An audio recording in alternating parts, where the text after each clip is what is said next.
Buenos días. El día de hoy, en este video, hablaremos sobre las conductas de ingesta. Ingesta de bebida. Los mecanismos fisiológicos reguladores. Un mecanismo regulador fisiológico es aquel que mantiene la constancia de ciertas características internas del organismo frente a la variabilidad externa. Por ejemplo, mantener una temperatura corporal constante pese a los cambios de temperatura ambiental. Un mecanismo regulador incluye 4 características fundamentales: la variable del sistema, valor fijo establecido, un detector que controla el valor de la variable del sistema y un mecanismo de rectificación. Los sistemas reguladores que conllevan las conductas de ingesta, beber y comer son conductas que constituyen mecanismos rectificadores que responden a las reservas de agua o de nutrientes almacenadas en el cuerpo. Dado el desfase entre la ingesta y la reposición de existencias en los almacenes, las conductas de ingesta están controladas por mecanismos de saciedad, así como por detectores que controlan las variables del sistema. La fisiología de nuestro aparato digestivo hace que sean necesarios mecanismos de saciedad. Por ejemplo, supongamos que se pasa un cierto tiempo en un ambiente cálido y seco, y el cuerpo pierde agua. Esta pérdida de agua hace que los detectores internos pongan en marcha el mecanismo rectificador, que es beber. Enseguida, se bebe 1 o 2 vasos de agua y luego se deja de beber. ¿Pero qué es lo que detiene la conducta de ingesta? El agua está todavía en el aparato digestivo, aún no ha llegado al líquido que rodea las células, donde se necesita. Por lo tanto, aunque el acto de beber lo iniciaron detectores que estiman la necesidad de agua que tiene el cuerpo, lo detuvieron otros mecanismos. Tiene que haber un mecanismo de saciedad que realmente diga: basta esta agua, cuando el aparato digestivo la absorba en la sangre. Repondrá por fin la necesidad del organismo. Los mecanismos de saciedad intervienen en la actividad del mecanismo rectificador, en este caso el beber. No controlan las variables del sistema en sí mismas. Cuando se bebe una cantidad suficiente, los mecanismos de saciedad detienen la ingesta, anticipando el restablecimiento que luego ocuparía. Ingesta de bebida. Para mantener el medio interno en su estado óptimo hay que beber agua cada cierto tiempo. En el presente apartado se describe cómo se controla este tipo de conducta de ingesta. Algunos datos sobre el balance hídrico. Para comprender cómo se efectúa el control fisiológico de la ingesta de bebida hay que saber algo acerca de los compartimientos de líquidos corporales y de cómo se relacionan. El cuerpo contiene 4 compartimientos principales de líquidos: 1 de líquido intracelular y 3 de líquidos extracelulares. Unos 2/3 del agua corporal están en el líquido intracelular, la porción fluida del citoplasma de las células. El resto es líquido extracelular, que incluye el líquido intravascular, el líquido cefalorraquídeo y el líquido intersticial. Para aclarar, el término intersticial significa que está entre. De hecho, el líquido intersticial es el que está entre nuestras células. 2 de los compartimientos de líquidos corporales han de mantenerse dentro de unos límites precisos: el líquido intracelular y el líquido intravascular. El primero está controlado por la concentración de soluto en el líquido intersticial. En condiciones normales, el líquido intersticial es isotónico respecto al líquido intracelular, es decir, la concentración de solutos en el interior de las células y en el líquido intersticial que las baña está equilibrada, de modo que el agua no tiende a entrar o salir de las células. Si el líquido intersticial pierde agua, se vuelve más concentrado o hipertónico. El agua será expulsada de la célula. Por otra parte, si el líquido intersticial gana agua, el agua penetrará en las células. Ambas condiciones perjudican a la célula. Una pérdida de agua la priva de su capacidad para realizar muchas de las reacciones químicas, y una ganancia puede causar la ruptura de su membrana. Por lo tanto, la concentración del líquido intersticial tiene que ser regulada de una forma muy precisa. El volumen del plasma sanguíneo también ha de ser regulado con precisión debido a cómo funciona el corazón. Si la volemia, que es el volumen sanguíneo, desciende excesivamente, el corazón no puede seguir bombeando la sangre de forma efectiva. Si el volumen no se restaura, el resultado será una insuficiencia cardíaca. A este estado se le llama hipovolemia. Literalmente es el bajo volumen sanguíneo. El aparato vascular del organismo puede llevar a cabo ciertos ajustes ante la pérdida de volumen sanguíneo. contrayendo los músculos de las paredes de las venas y las arterias más pequeñas, con lo que se reduce al espacio para la circulación de la sangre, pero este mecanismo rectificador tiene determinados límites. Las dos características importantes de los líquidos corporales, como la concentración de soluto del líquido intracelular y la volemia, son controladas por dos conjuntos de receptores diferentes. Un único grupo de receptores no podría operar, ya que uno de estos compartimientos de fluidos puede sufrir cambios sin que el otro resulte afectado. Por ejemplo, una pérdida de sangre obviamente reduce el volumen de líquido intravascular, pero esto no repercute en el volumen de líquido intracelular. Por otra parte, una comida salada aumentará la concentración de soluto, de líquido intersticial, expulsando agua de las células, pero esto no ocasionará hipovolemia. Así pues, el organismo necesita dos conjuntos de receptores, uno para medir la volemia y otro para medir el volumen celular. La sed. El agua constituye casi un 70% del cuerpo de los mamíferos, debido a que la concentración de sustancias químicas en el agua determina la velocidad de las reacciones químicas en el organismo. El agua debe ser regulada dentro de límites muy estrechos. El cuerpo necesita también suficiente fluido en el sistema circulatorio como para mantener una presión sanguínea normal. A veces las personas sobreviven semanas sin comida, pero no sin agua. Existen dos tipos de sed. Para que nuestro cuerpo funcione correctamente, el volumen de los dos compartimientos de líquidos intracelular y extracelular han de ser regulados. La mayoría de las veces ingerimos más agua y sodio del que necesitamos, y los riñones excretan el excedente. No obstante, si los niveles de agua y de sodio disminuyen demasiado, los mecanismos de rectificación, beber agua o ingerir sodio, se activan. Todos conocemos la sensación de sed, que ocurre cuando necesitamos ingerir agua, pero el apetito de sal es mucho menos frecuente, ya que es difícil que no se obtenga suficiente sodio de la dieta, incluso si no se añade más sal a la comida. Sin embargo, existen mecanismos para aumentar la ingesta de sodio, aun cuando raramente los miembros de nuestra especie recurren a ellos. Puesto que la pérdida de agua, tanto del comportamiento del líquido intracelular como del intravascular, estimula la conducta de beber, los investigadores han adoptado los términos sed osmótica y sed volémica para referirse a ello. El término volémico está claro, se refiere a la medición del volumen del plasma sanguíneo. El término osmótico requiere una explicación más detenida. Comer comidas saladas genera la sed osmótica. Cuando se sangra o se suda, se genera la sed hipovolémica. La sed osmótica se origina cuando aumenta la tonicidad del líquido intersticial. La ósmosis es el movimiento de agua a través de una membrana semipermeable desde una región con baja concentración de soluto a otra con alta concentración.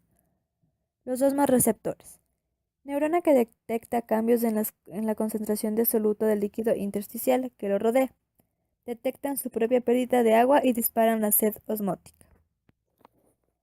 Los solutos dentro y fuera de una célula producen una presión osmótica. La tendencia del agua a fluir a través de una membrana semipermeable desde el área de baja concentración de soluto hasta el área de alta concentración. Una membrana semipermeable es aquella a través de la que puede pasar el agua, pero no los solutos. Si se come algo salado, los iones de sodio se extienden por la sangre y el fluido extracelular, pero no cruzan las membranas de las células.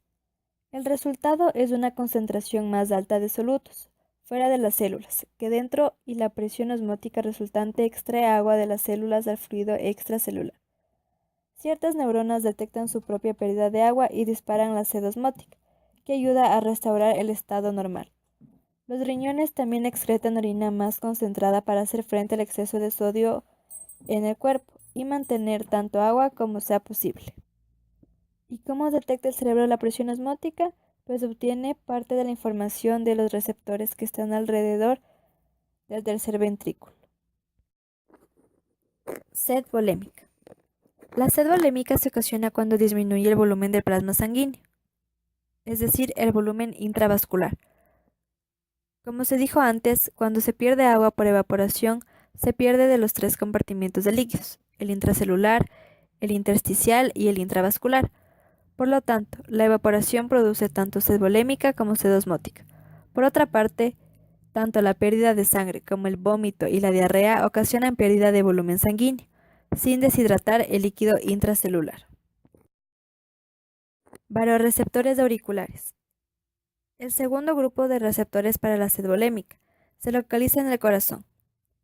Los fisiólogos saben desde hace tiempo que en las aurículas del corazón hay neuronas sensoriales que detectan la extensión. Las aurículas se llenan pasivamente con la sangre de retorno del cuerpo a través de las venas. Cuanta más sangre haya en estas, más se llenarán de aurículas justo antes de cada contracción del corazón. Así, cuando desciende el volumen del plasma sanguíneo, las aurículas se llenan menos y los receptores de estiramiento que contienen las aurículas detectan el cambio. Primero, los varoreceptores asociados en las venas mayores detectan la presión de la sangre que vuelve al corazón. Transmiten esa información al hipotálamo para aumentar la sed y secretar vasopresina, la hormona que constriñe los vasos sanguíneos para mantener la presión sanguínea. El segundo mecanismo depende de las hormonas. Cuando el volumen sanguíneo cae, los riñones responden produciendo una enzima llamada renina. La renina separa una porción del angiotensinógeno, una proteína grande que circula en la sangre. Ingesta de comida. Algunos datos sobre el metabolismo. Sin duda, comer es una de las cosas más importantes que hacemos y también puede ser una de las más placenteras. Gran parte de lo que un animal aprende a hacer está motivado por la lucha constante para obtener comida. Así pues, innegablemente la necesidad de toma de alimentos ha modulado el desarrollo evolutivo de nuestra propia especie. El control de la conducta de ingesta de alimentos es aún más complicado que el de ingesta de líquidos y de sodio. Se puede conseguir el equilibrio hídrico mediante la ingesta de dos ingredientes, agua y cloruro sódico. Al comer, se ha de obtener una cantidad adecuada de carbohidratos, grasas, aminoácidos, vitaminas y otros minerales, además de sodio. De este modo, nuestras conductas de ingestión de comida resultan más complejas, como sucede con los mecanismos fisiológicos que las controlan. El metabolismo, la regulación del peso corporal, los factores ambientales y fisiológicos que dan principio y fin a una comida, así como los mecanismos neurales que supervisan el estado nutricional del organismo y controlan la conducta de ingesta. Pese a todos los esfuerzos realizados para comprender la fisiología de la ingesta, estos trastornos siguen siendo difíciles de tratar. Factores sociales y ambientales. La mayoría de la gente, si se le pregunta por qué come, dirá que porque tiene hambre. Probablemente, con esto quieren decir que en su organismo está pasando algo que les produce una sensación que les lleva a querer comer. En otras palabras, se tiende a pensar que el hambre es algo provocado por factores fisiológicos, pero a menudo se come por hábito o debido a ciertos estímulos ambientales. Estos pueden ser un reloj que marca la hora de comer, una fuente de comida, el aroma de algo que se está cocinando o la compañía de otras personas sentadas en torno a la mesa. Una de las variables más importantes que afectan al apetito es el horario de comidas. Tendemos a comer en momentos establecidos del día, poco después de levantarnos por la mañana, al mediodía y por la noche. Esta costumbre nos dificulta modificar el horario de comidas, como pueden hacer otros animales. Lo que hacemos, en cambio, es modificar la cuantía de nuestras comidas. Si hemos comido hace poco o si la comida anterior ha sido abundante, tendemos a comer menos y en la siguiente comida. Pero, si es otro quien nos prepara y sirve la comida, somos más propensos a no tener en cuenta las señales internas de saciedad y tomarnos todo lo que hay en el plato. Señales fisiológicas del hambre. La mayoría de las veces nos ponemos a comer porque es la hora. La cantidad de alimento que ingerimos durante dicha comida depende de varios factores, incluyendo la cantidad y variedad de comida disponible, lo apetitoso que lo resulte a cada uno, y el que haya otras personas. Pero la cantidad de comida que ingerimos depende también de factores metabólicos. Si nos saltamos varias comidas, iremos teniendo más y más hambre, posiblemente debido a señales fisiológicas que indiquen que hemos estado consumiendo nutrientes de nuestro depósito a largo plazo. Y si se mantienen los otros factores, cuanto más hambrientos estemos, más comeremos. Además, si no hay relojes o avisos que advirtieran que es hora de comer, comemos poco después de una comida frugal. ¿Qué detiene la conducta de comer? Como se ha visto, las señales que detienen la conducta de comer son diferentes de las que las inician. No obstante, ambos tipos de señales interactúan entre sí. Si se empieza a comer cuando no hay mucha necesidad fisiológica de nutrientes, es decir, cuando los depósitos de nutrientes están bien abastecidos, se comerá poco. En cambio, si se hace después de un largo ayuno, cuando las reservas de nutrientes se han gastado algo, se comerá mucho más. Dicho de otro modo, si la señal de hambre es moderada, una señal moderada de saciedad detendrá la ingesta. Pero si la señal de hambre es intensa, solo la detendrá una señal de saciedad intensa. Existen dos fuentes principales de señales de saciedad, señales que detienen la ingesta. Las señales de saciedad a corto plazo proceden de las consecuencias inmediatas de ingerir una comida en concreto. Para buscar esas señales, seguiremos el mismo camino que el de la comida ingerida: los ojos, la nariz y la boca, el estómago, el intestino delgado y el hígado.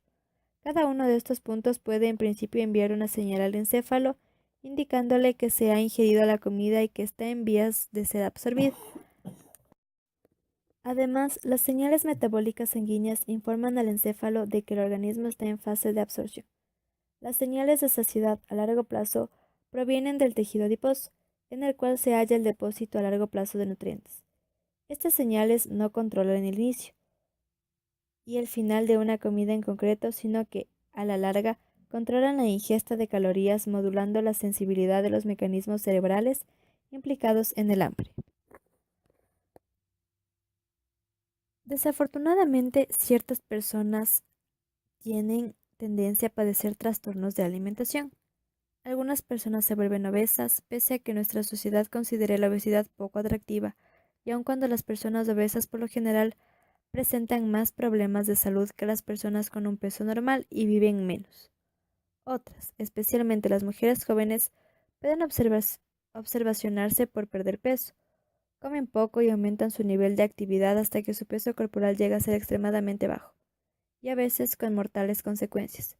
Y otras consiguen no perder ni ganar peso, pero a menudo pierden el control de la ingesta, comiendo cantidades excesivas de comida y tomando después fuertes laxantes o provocándose el vómito.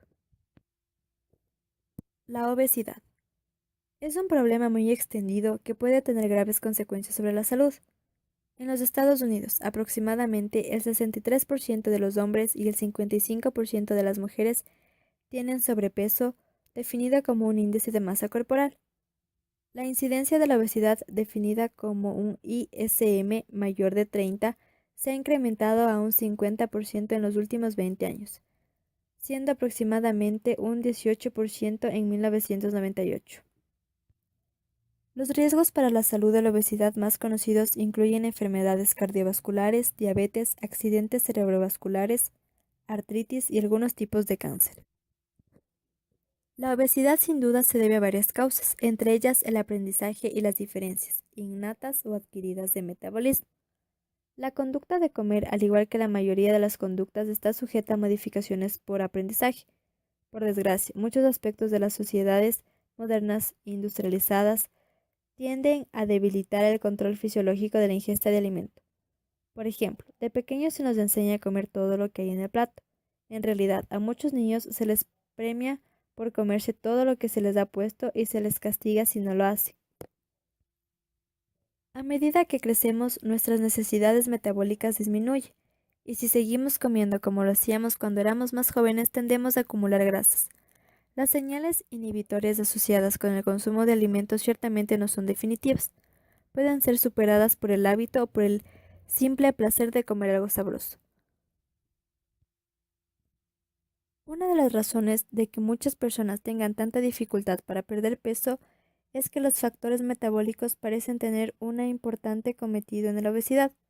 De hecho, la mayor parte de los casos de obesidad exagerada se deben no a un trastorno de alimento, sino a un trastorno metabólico. La obesidad se produce cuando los ingresos son superiores a los gastos. Básicamente, se consume energía de dos formas: mediante ejercicio físico y mediante producción de calor. Anorexia nerviosa y bulimia nerviosa. La mayor parte de las personas, cuando tienen algún trastorno de alimentación, tienden a comer demasiado.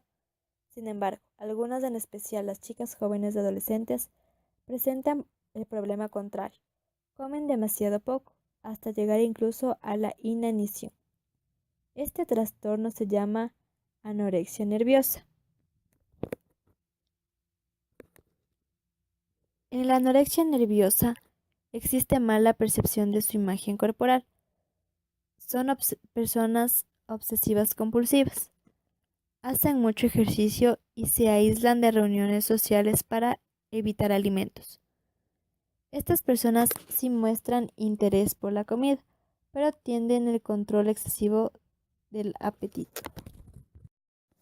Otro trastorno de la ingesta es la bulimia nerviosa. Se caracteriza por una pérdida del control de la ingesta de alimentos. Las personas que padecen bulimia nerviosa se atracan periódicamente de comida, en particular de postres o aperitivos, y sobre todo por la tarde o por la noche. Estos regodeos normalmente se siguen de vómitos provocados o del uso de laxantes, y de sentimientos de depresión y de culpa. Con esta mezcla de atracones y purgas, la ingesta neta de nutrientes de las personas con bulimia puede variar. Los episodios de bulimia en algunos pacientes se acompañan de anorexia nerviosa. Esta es más frecuente que la anorexia y al parecer su incidencia va en aumento. En la bulimia nerviosa, la persona tiende a usar laxantes y se vuelve adicta. Toma dependencia de alguna sustancia, presenta promiscuidad, necesita ser aceptada por el otro sexo. Su peso fluctúa. Se da un deterioro del esmalte dental.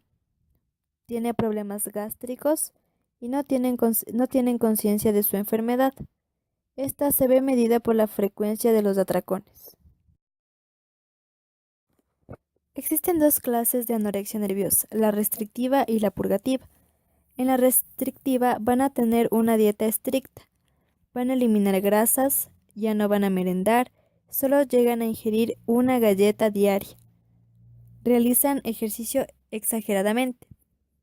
Y la purgativa. Recurren al vómito para eliminar el alimento. No esperan para que el cuerpo metabolice. Se da por el nivel de índice de masa corporal. Aquí se presenta la amenorrea, que es la ausencia del ciclo menstrual. Presentan rechazo a ser madres. Con esto terminamos el video didáctico sobre la conducta de ingesta.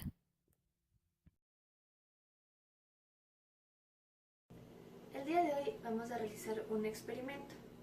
El objetivo de nuestro experimento es observar los cambios de una lechuga ante diferentes tipos de soluciones: isotónica, hipertónica e hipotónica. Los materiales que vamos a utilizar son una lechuga, 3 recipientes, uno con agua isotónica, que es agua normal, el otro con agua biestilada, que es una sustancia hipotónica, y la otra agua con cloruro de sodio, que es sustancia hipertónica. El proceso que vamos a seguir es colocar las 3 hojas de lechuga en los diferentes tipos de agua. La primera es colocar una lechuga en una solución hipertónica, que es cuando la concentración molar total de todas las partículas de un soluto disuelto es más grande que la concentración en otra solución o que la concentración dentro de la célula. La siguiente es dejar la lechuga en una solución hipotónica, que el total de toda la concentración molar de todas las partículas de un solo soluto disuelto es menor que la concentración en otra solución dentro de la célula. Y la siguiente es colocar la lechuga en la solución isotónica. Es cuando la concentración de soluto es igual dentro y fuera de una de las células, alcanzando un equilibrio. Las conclusiones a las que pudimos llegar son que la lechuga, cuando está expuesta a una solución hipertónica, cambia su contextura y se vuelve flácida. En la lechuga, cuando está expuesta a una solución hipotónica, la lechuga se hincha, como podemos ver aquí. Y la lechuga, cuando es expuesta a una solución isotónica, mantiene su contextura y el color en sí sigue igual. A continuación, para apreciar de mejor manera el resultado del experimento con las lechugas, se mostrará las siguientes fotos.